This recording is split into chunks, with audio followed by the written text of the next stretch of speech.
Welcome to the WRAL Daily Download. I'm Grace Holland. A family is searching for answers after Wayne County deputies announced human remains found back in December belonged to a woman missing since July. Caitlin Hodges was from Illinois, but was living with her boyfriend in Goldsboro at the time of her disappearance. WRAL's Heidi Kirk talked to one of Hodges' close friends. Heidi, thanks for being here. Thanks for having me. So how did you get in touch with this friend, Liz Burke?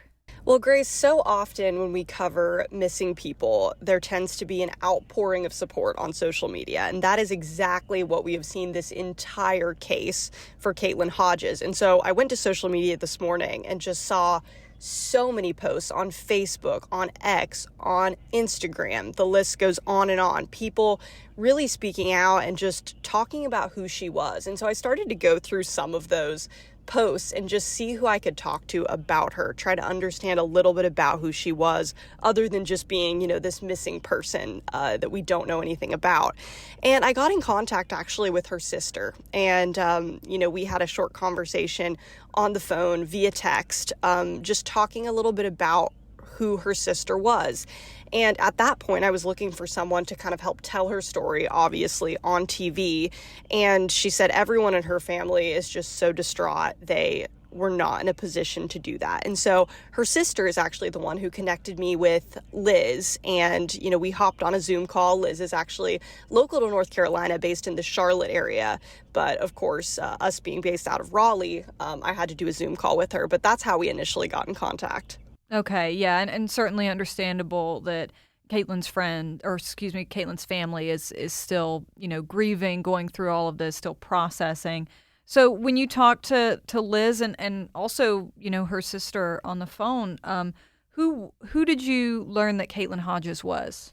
So Caitlin Hodges is 29 years old. I think relatable to both of us, in our age range here. Yeah. And, a really young girl, someone who's full of life. Originally, she grew up in Illinois, but she's really what they called a countrywide traveler. Both her sister and her friend Liz said that she, had lived in multiple states all across the U.S., and she just done a lot with her life. She really seemed like someone who was just full of life in every sense. Whenever I asked her sister about her, I just said, tell me a little bit, over text. She responded and said, Caitlin is someone who loved sea turtles and sunflowers, which I thought that was just really sweet. I think we all have those little things that we love, and those were the two things that came to mind. Something that also really stuck with me from my conversation with Liz is that Liz said that, Caitlin was the type of friend that you really only get one of in your life. And I think we can all relate to that. Think of those people that they come along and you might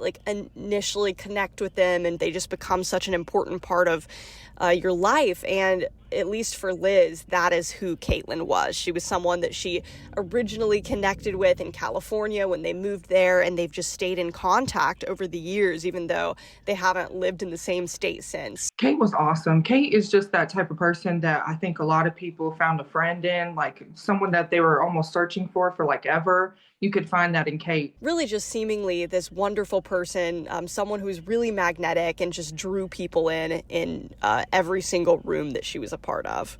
And so when did Liz find out her friend was missing?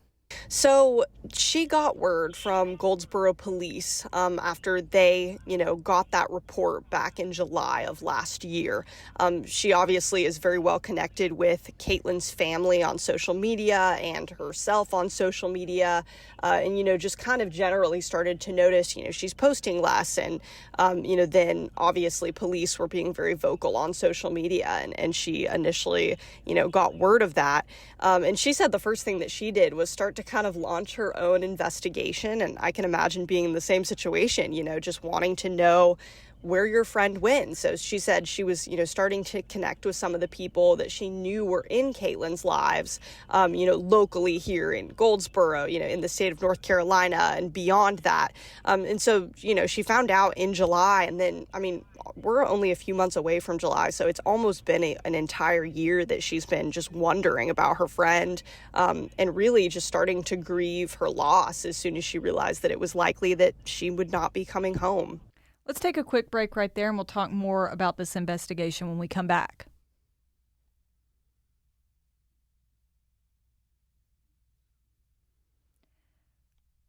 Heidi, before the break, you were walking us through, who Caitlin Hodges was, her love of sea turtles and sunflowers and being such a world traveler, and then also just the beginning of how families started to notice that she wasn't posting, and then that she, police were investigating her disappearance. So what did we know from investigators about Caitlyn's disappearance before this announcement?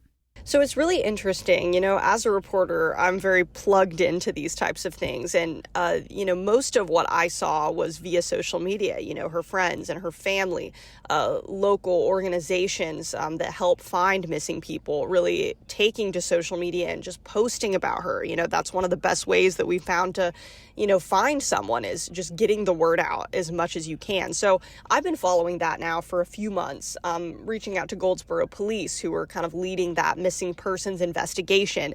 But there weren't any major developments here. But at the same time, Grace, we had covered a story, months ago about the remains that were found off a road in Wayne County. And so that was kind of a separate story. We hadn't connected the two, back when this was happening. But it was back in actually November that the Wayne County Sheriff's Office was called to a home on Dollardtown Road in Wayne County, where the first set of remains were discovered. It was actually a regular citizen who called in and said, we found something essentially in their backyard off of this, long, windy country road that looked like they could be human remains. And they were correct about that. So that was the first time. And then the sheriff's office got another call actually in December from another person saying more remains were found in the same area. At the time, I remember reporting on this story, and we didn't even know if they were connected. These could be 100-year-old remains for all we knew. They could belong to multiple people. But these two stories were happening around the same time. I hadn't even thought, wow, okay, here's a missing person who went missing in this area in Goldsboro, and then here are these remains. But obviously that is the update that we got, that was related. The remains were sent to the North Carolina's Office of the Chief Medical Examiner, and that's eventually how we got the answer and that confirmation that these two cases were connected. And was the state medical examiner able to find anything out about what happened to Caitlyn? So, of course, that's the big question, and unfortunately, we don't have a lot of answers. So what we do know is all through a spokesperson within the Wayne County Sheriff's Office, who, of course, has been in communication with the medical examiner. Basically, the big takeaway is we don't know the cause of death. Of course, that's what everyone wants to know. What exactly happened to this 29-year-old woman? And that could not be determined. But what we do know, and this is important to note, is that there was no trauma identified to those remains. So obviously, there's still a lot of questions. This investigation is ongoing, but from the medical examiner, those are the two key details that we know. And again, I'll just say it one more time. We know that the cause of death could not be determined, but we do know that there wasn't trauma on those remains, which is obviously a very important question that's outstanding on a lot of these cases.